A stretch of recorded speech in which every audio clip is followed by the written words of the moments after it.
give you a brief introduction. I'll tell you introduce you to our group members, inform you of the rules of our presentation, and also the purpose of our presentation. Then we'll discuss about coordination of client care, followed by a group discussion. Lastly, we'll end with an evaluation, which includes the strengths and weaknesses of our presentation.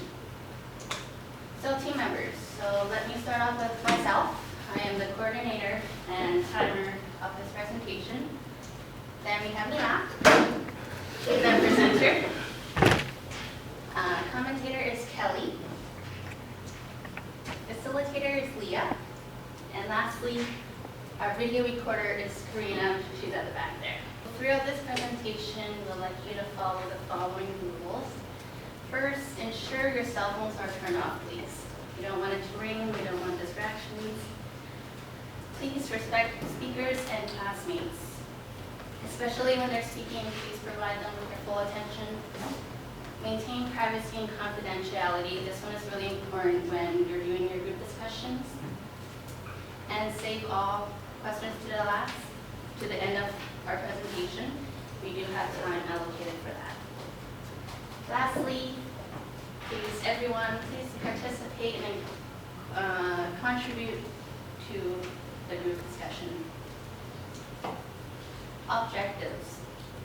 So by the end of the presentation, we'd like everyone to be able to define the term interprofessional collaboration, be able to discuss the association between coordination of client care and client's health outcome, and lastly, be able to state some strategies that can promote effective interprofessional collaboration.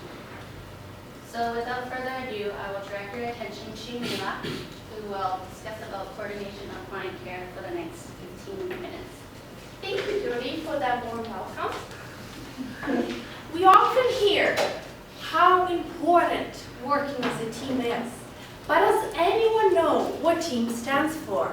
It stands for together, everyone achieves more. As you can relate, the patients that we care for are becoming more acute or have multiple comorbidities. As a result, require multiple disciplines and specializations in order to address a complex health issue. Interprofessional team.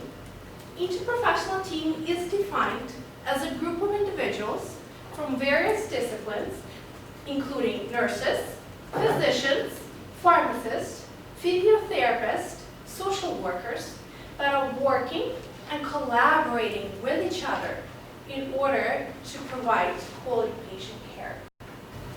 Everyone in the interprofessional team provides their knowledge and skills in order to expand and support the contribution of others. Interprofessional collaboration is the process of developing and maintaining effective interprofessional working relationship with healthcare professionals, nurses, and various community members, such as family members. So to add on that, everyone in the interprofessional team has a valuable input to share. And so it's essential to include various disciplines in order to ensure a fast course of treatment for the patient. Now that I've defined for you what is interprofessional collaboration, here's the case scenario. Let's imagine Mr. X is a 72-year-old male who was transferred from emergency to your ward. He is diagnosed with intracerebral hemorrhage after experiencing a fall at home. Upon further assessment, you'll learn that the patient has not been eating well. And during his hospital stay, he only consumes 40 to 50% of his meal trays. As you continue to gain rapport with Mr. X, you learn that he has been experiencing verbal abuse at home from his caregivers. So in order to start a discharge plan for this patient, we need to include nurses, physicians, physiotherapists in order to assess mobility aids. For example, does Mr. X require a walker or cane? We also need to involve a social worker in order to set a meeting for the family, or find an alternative place for Mr. X to stay. And we also need to involve a nutritionist, because we know that nutrition is a vital part of getting better. So when we did the search, we found this incredible article that we wanted to share with you that was really relatable to us, the student nurses. So this article is called "The Impact of Structured Interprofessional Education on Healthcare Professional Students' Perceptions of Collaboration in a Clinical Setting." So the benefits of interprofessional collaboration that the article defined are that it improves patient and worker satisfaction, it improves coordinated access to appropriate clinicians and resources, and third, it decreases the cost that is associated with clinical errors.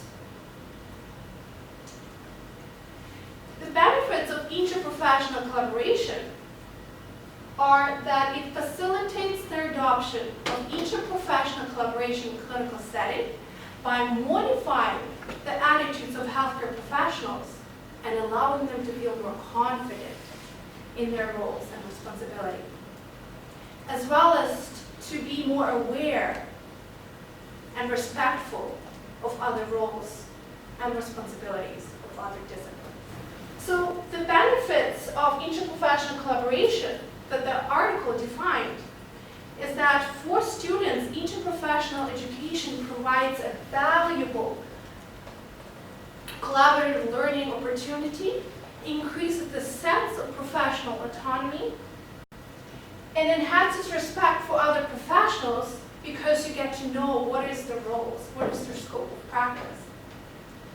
And it increases insight into the value of interprofessional collaboration in the clinical setting. Here's a clinical example. Since the beginning of term, I didn't feel that interprofessional collaboration has been emphasized. And I personally didn't understand what were the roles of various disciplines. What was their scope of practice?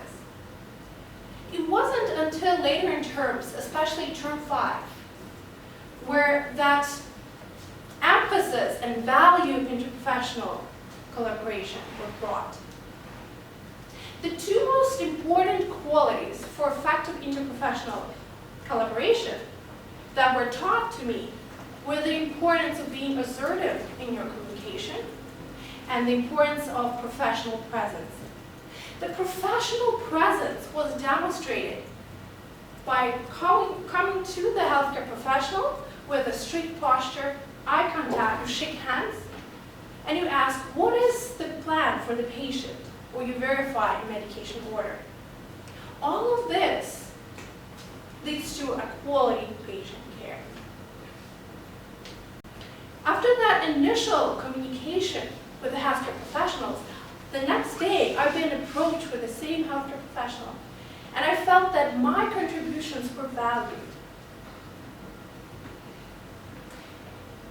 And that my assessments were taken into considerations for further referrals for the patient, such as a home health care nurse.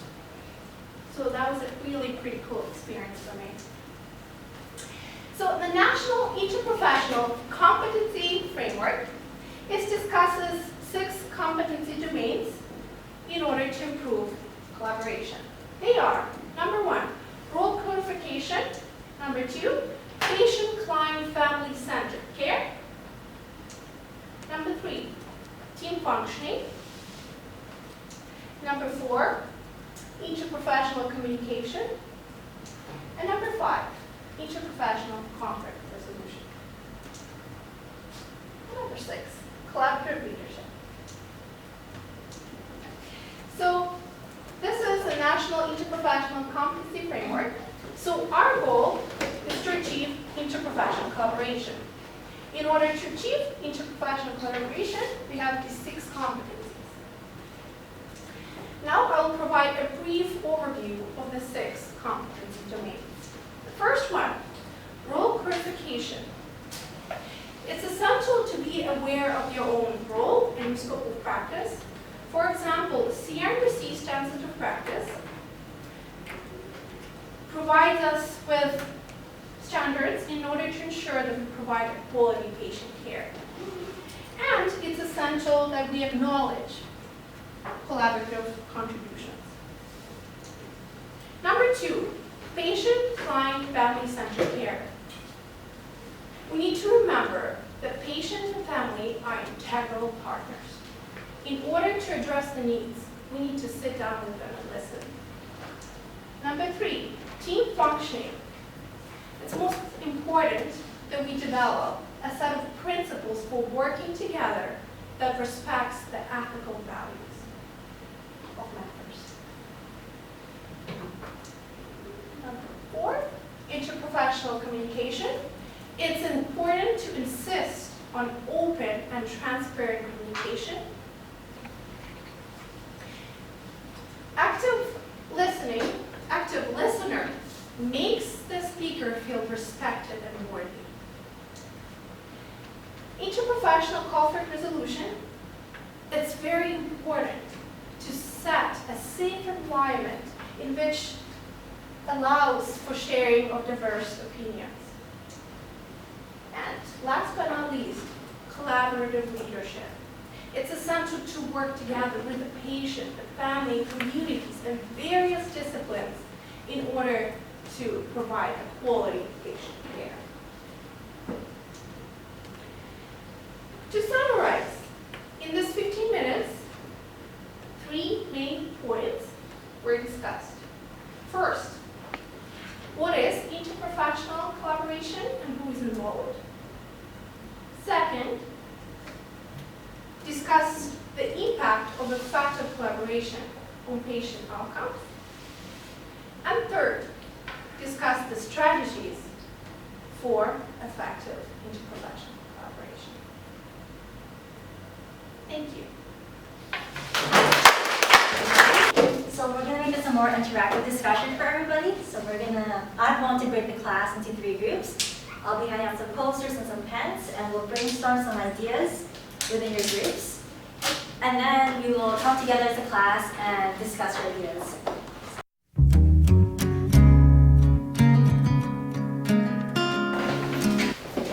Okay, so the first question will be, why is interprofessional collaboration important for coordinating client care? So please discuss. You have a minute and a half. So we'll go in counterclockwise order. We'll start with this group. So why do you think IPC is important? So to me, it means quality care and enhance strengths of everyone, so providing holistic care. Yeah. Good. And an example would be someone that's very mental health engaged, and we notice in our unit that pretty much everyone comes together, the nurses, rehab workers, social worker, communicate and coordinate with each other. That's right. How often do you guys contact these healthcare providers? Yeah. This is almost every shift. You kind of see some doctors or, yeah, that's great. Next group. We team up with develop client plan care, continuity of care, improve patient care, ensure client needs and satisfaction are met, and potentially earlier discharge. Yeah, that's great. And your group?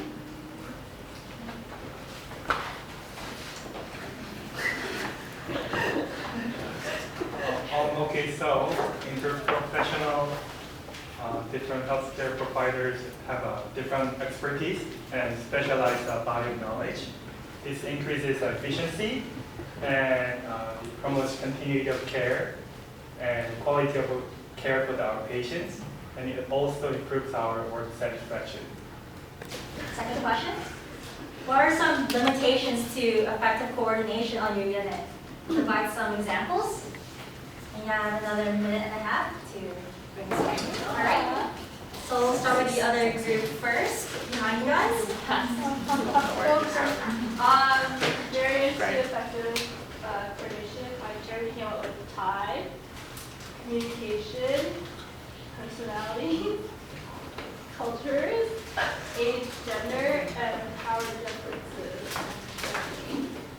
Right. And for your group? Pretty much the same. Wave, personality, moves, time constraints, like the content, and then my also mentioned an important thing, like sometimes with video or OT is only there for a certain amount of time. So kind of time management. Can your group elaborate a little bit more on personality conflicts and what you see on the unit in terms of clashing heads and non-therapeutic communication? Someone with a strong personality and conflict with someone who's more like timid. They won't really know how to speak up for themselves or effectively communicate.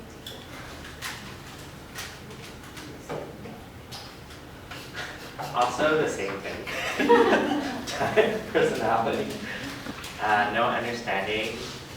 For time, like for example, sometimes like to refer to someone else and you like make extra phone calls and page and look up their number. Sometimes they're like not on call and they're like, oh, I tried calling you, but like maybe I'll just do this myself. Like if it's like teaching the patient about a certain diet, like oh I could do that, but I need to refer to an technician that will compare the next day when I can do it myself. Personalities, yeah. Sometimes people just don't click. I think like sometimes like as like a student nurse, people will have like certain impression of what we know, what we don't know, and then they be like less inclined to collaborate with us and be like, oh, you're like too new, like we can't speak at the same level or something. Speak to documentation. Oh, ineffective documentation. You were just saying, like, depending on the hospital you're at, let's say, if one hospital has like 12 different flow sheets that all cover different areas of information that overlap with each other, it can be really hard to provide care that collaborates with everyone effectively because they don't even know where to look. So with the ineffective documentation, how do you get that aligned with your own?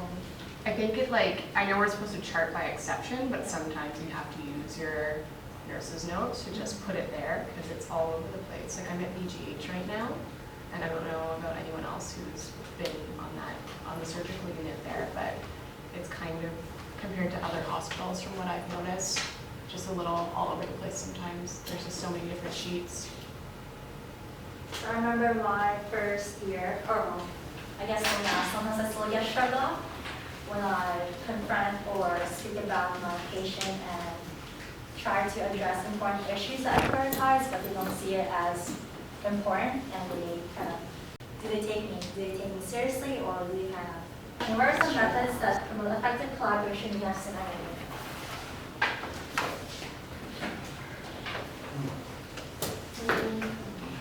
So think of ways your unit has implemented changes to improve communication and delivering important assessments for the whole team to do.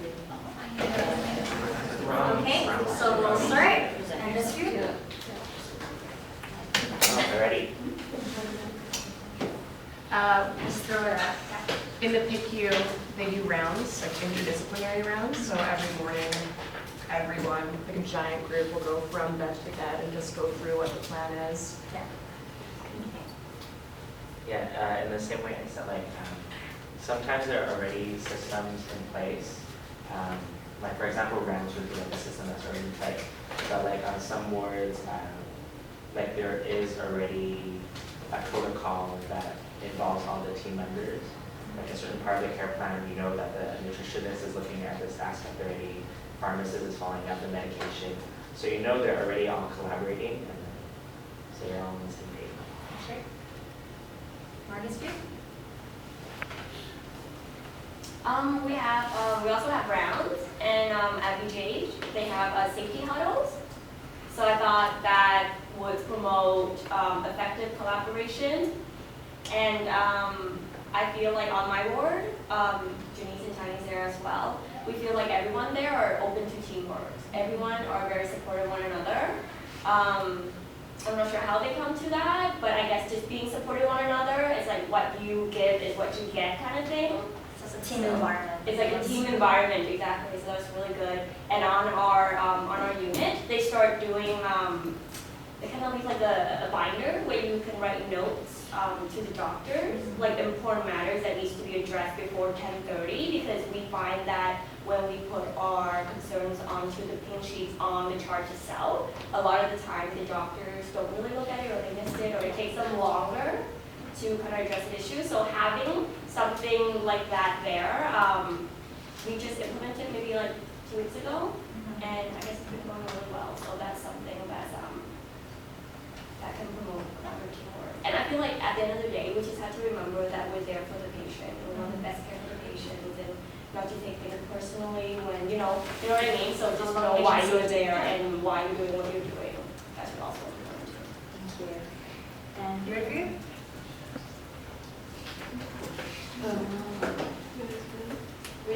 We have like everyone else, like eye care rounds, where all the special teams and stuff will come together to discuss patient plans, plan of care.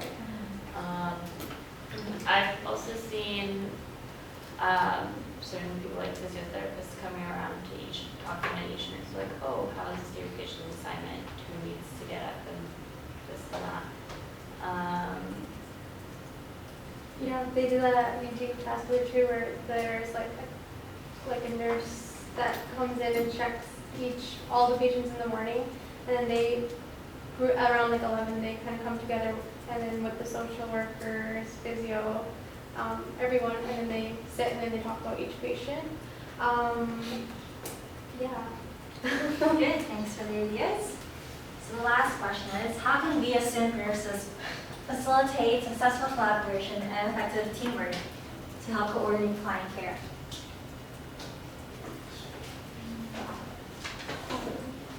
So what have you done or participate in that kind of help contribute to the client care and provide safer outcomes or better quality? Speak more. That's as simple as that. Speak more. Because student nurses, we are so, we keep to ourselves, and if we want to say something, we would be passive. But the more you speak, actually, it surprises nurses. When they find that you're actually very, very active, then they can go, oh, that's good. Because most nurses, they expect every student nurse to be quiet and everything, right? To respectful to the environment. That's a good one. Anyone else? Yes? Well, like Mila said, in term 5 is where I experienced most of interprofessional collaboration, especially as a student. It was something our instructor really encouraged, is just going up to like physicians and any kind of person, be like, introduce yourself right off the bat, shake their hand, maintain eye contact, and just say you're a student and ask them what their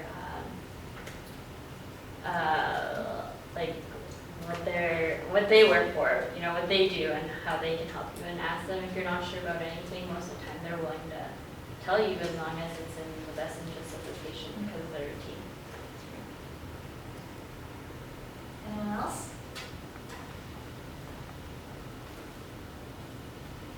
Well, yeah, I think that's a pretty good point. I think to just introduce our roles and to explain what we're there for and the patient we're caring for and why we want to talk to them. I mean, I think everyone's open to just discussing as long as it's within your client's best interest. So, thank you. And now we'll move on to evaluation. So thank you for your participation, guys. Okay, well, thank you, Leah, for facilitating that group discussion. We will now direct our attention to Kelly, who will provide her with our evaluation. So I just took some notes kind of during our process, our meetings and whatnot, and then just during the presentation there. So Jody, our coordinator and timekeeper, some of your strengths were that you formatted this lovely PowerPoint here. I thought it was very clear and easy to follow, easy to read and all that. You were very clear in your speaking, which was good, and your volume was appropriate as well. A couple things I think for improvement would be, I think it just comes with practice, but a little more confidence and less reliance on the PowerPoint. And then to Mila, our presenter, I thought right off the bat your body language was great. You just kind of came out like really a lot of energy. It was really good. It was a really confident presentation, so that was definitely one of your strengths. And you were great with the memorization as well, which was awesome. And then, so my suggestion would just be to slow down and relax a little bit. And then Leah, our facilitator, some of the strengths I identified for you was that during our meetings and whatnot, you really encouraged us to provide like feedback and input into what we should be doing in our discussion. But along with that, I think a little more like self-assurance in like your decisions and just like plowing through with it, like, yeah, I think this is what we need to do.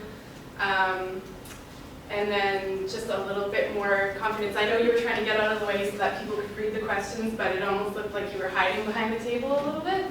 So just finding a way to position yourself in the room. And then as for Karina, I will evaluate the video once it's up online, and then I'll provide my evaluation for that. Thank you.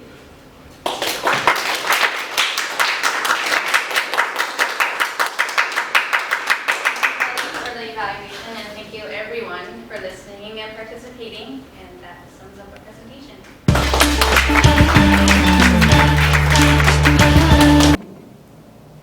Hello everyone, my name is Mila and I was the presenter for our group. I would like to say thank you for my group for the great work. As a presenter, I identified several strengths and areas for improvement. I will first discuss my strength. Throughout the presentation, I was confident, composed, and energetic. I was dressed professionally with my hair tied up. Throughout the presentation, my body language was clear and inviting. I commanded the room by moving with purpose, speaking with confidence, and maintaining eye contact with the audience.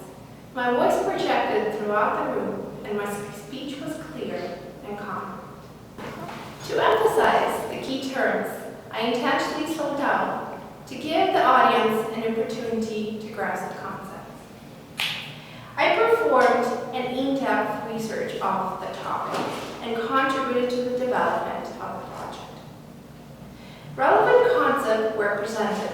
For example, the National Interprofessional Competency Framework, which identified the 6 competencies that promote interprofessional collaboration. I had a solid understanding of the topic and presented the content in a meaningful way that engaged the audience and provided the audience with a comprehensive, in-depth knowledge of the topic. I felt that the presentation had a logical flow and that my speech was powerful. I put hours into rehearsing the speech. I also demonstrated great effort into understanding the topic and only occasionally glancing at the slides to reinforce my memory. I provided personal experience, for example, clinical examples, to engage my audience and to reinforce the key term concepts of the presentation, such as the importance of the interprofessional collaboration and professional presence in order to ensure quality patient care. My speech was within 15 minutes, and in addition, I summarized the 3 concepts that were discussed in the presentation. After watching my presentation, I also noticed some areas of improvement. For the next presentation, I intend to do this by taking deep breath and focus on having more fun. I intentionally talked a little slower to ensure that my speech was clear and that the key terms were noted. However, speaking a little faster would be beneficial for the audience in order to keep them engaged. Thank you. Hi, my name is Jody. I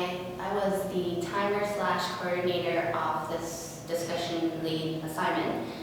This is an evaluation of myself. I will first start out with my strengths.